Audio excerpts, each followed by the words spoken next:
First, I'd like to thank the organizers of this roundtable in celebration of Western University's Second International Week. Thank you very much.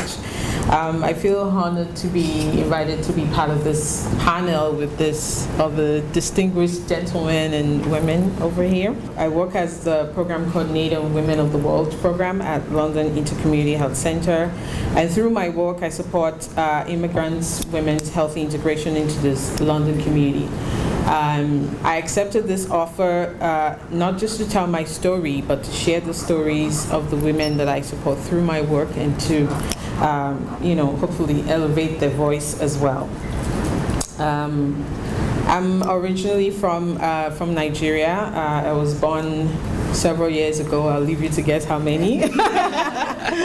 Born and brought up in Lagos, Nigeria. I studied to be a statistician, and then I ended up in the nonprofit sector, initially doing community health research, and then I ended up as a promoter and advocate for the right to health of disadvantaged and marginalized communities in the urban city of Lagos.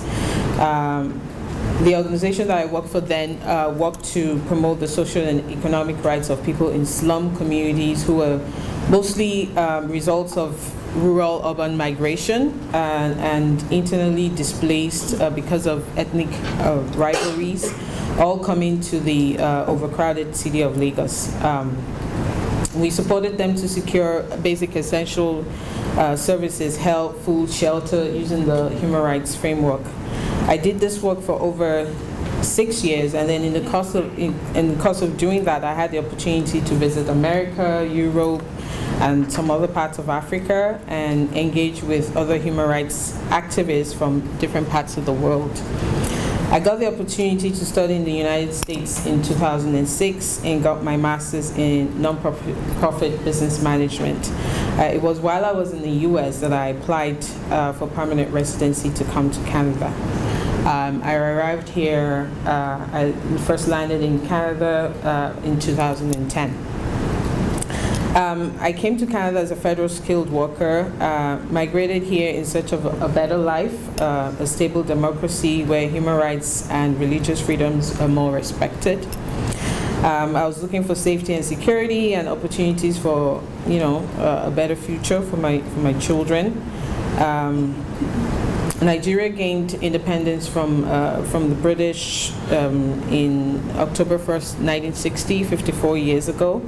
And like most third world nations, still struggle with corruption.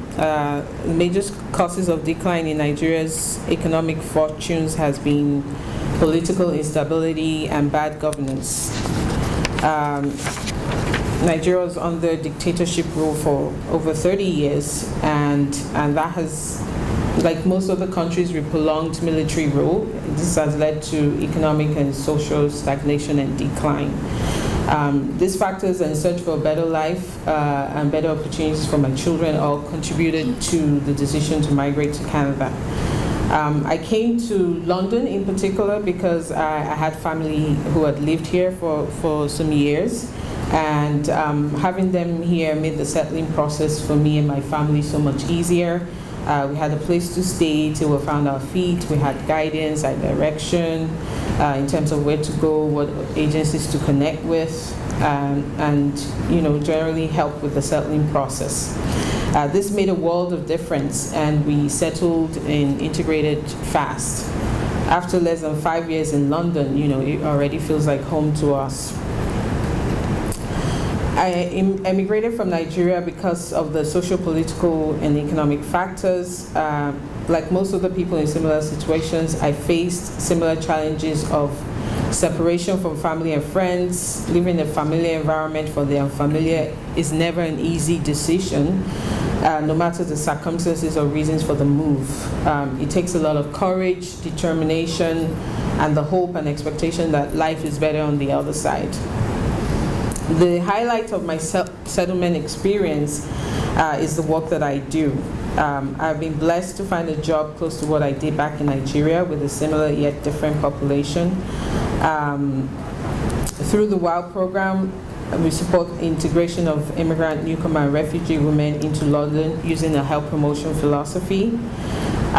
Through my work, I've met a lot of other women who not only face the challenges that I experienced pre-migration, but even more. They face life-threatening circumstances, experienced violence. Some were forced to face the almost impossible decision of leaving behind family in their situations, and some even lost significant others.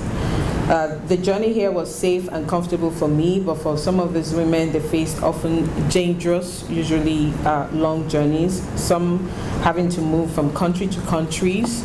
Others have had to live for varying periods of time in refugee camps or detention centers.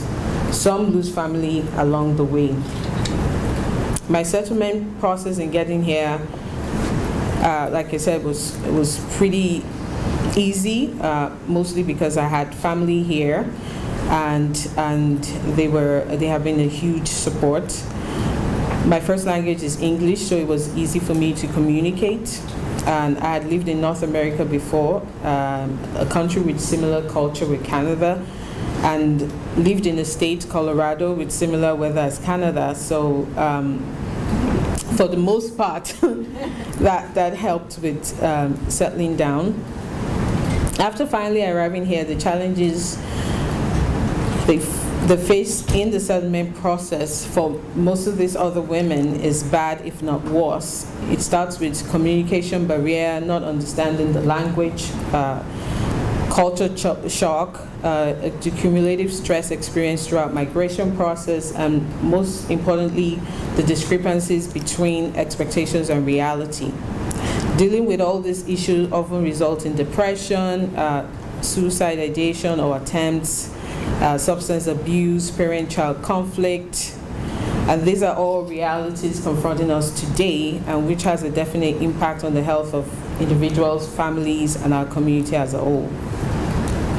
When asked about their best experiences so far, women testify to a new life, safety, freedom, free education for children, free health care, restful nights, a clean air and environment, gender equality, and an organized system with law and order, and existing services supporting newcomers.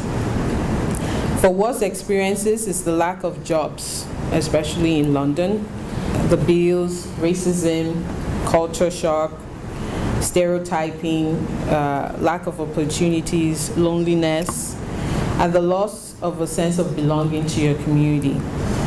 The worst and most devastating of all is the dashed hopes and expectations. My learning so far that I will share with you today is that no matter the circumstances behind people emigrating to Canada, whether it's by choice or not, whether they're fleeing violence or just looking for better opportunities, the challenges faced are universal. And more importantly, immigrants come to a new country with high degrees of hopes and expectations. When hope is dashed as a result of the realities they experience, it is often devastating and come with dreadful consequences. In the few short years I have been with Lawal, with the Women of the World program, I have met hundreds of talented women with varying skills and qualifications and with years of experience from their home countries. Doctors, lawyers, psychologists, optometrists, orthodontists, sociologists, and the list goes on, all frustrated with not being able to put their skills to use. The system or process of evaluating degrees, licenses is often very hard, and it's often a very long and hard process with no guarantees of a successful end. There are women who come with little or no English and who, through determination, commitment, and a resilient spirit, start from zero, learn the language within a few short years, something I don't think I could be able to do everything possible that they're encouraged to do so that they can get a job. And after all the years of long, hard work, we ask for Canadian work experience. A woman once said to me, "Why does Canadian government prefer to spend money to keep me on Ontario works when they can use that money to create opportunities for me to work so I can pay taxes and contribute to the economy?" My charge, a question for us today as the researchers, academia, and the community agencies is, what can we do about this? What is wrong with this picture?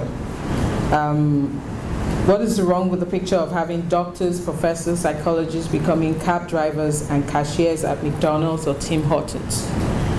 I believe it's a loss not just for the individual, but to the community and the country as a whole. Knowing that we have an aging population and immigration is key to our continued quality of life, as we know and value it, how can we make the system change? Is it possible to make the country or our community even more welcoming and comfortable for people to stay and thrive? Do we need more research to inform policies that will allow us to enhance or leverage the diversity of skills and talents that come to our community and put this potential to good use rather than it coming to a waste?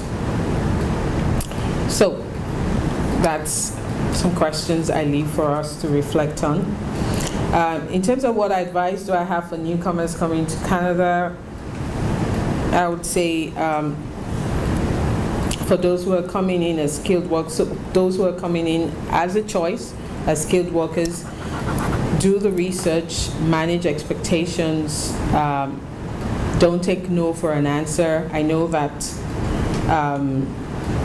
when I came, I did get a lot of the comments and the negative comments that you get from people. I experienced that when you come in and people say, oh, you can never get a job without Canadian experience, you can never get a job without going to school here, but I didn't let that stop me. So with a lot of determination and keeping having a vision and recognizing the abundance around you, even when it looks bleak, you can make a way. And not to say, I love London. I do believe that we have done a lot welcoming newcomers into the community, but I think there's still a lot that we can do, a lot to do more. Thank you.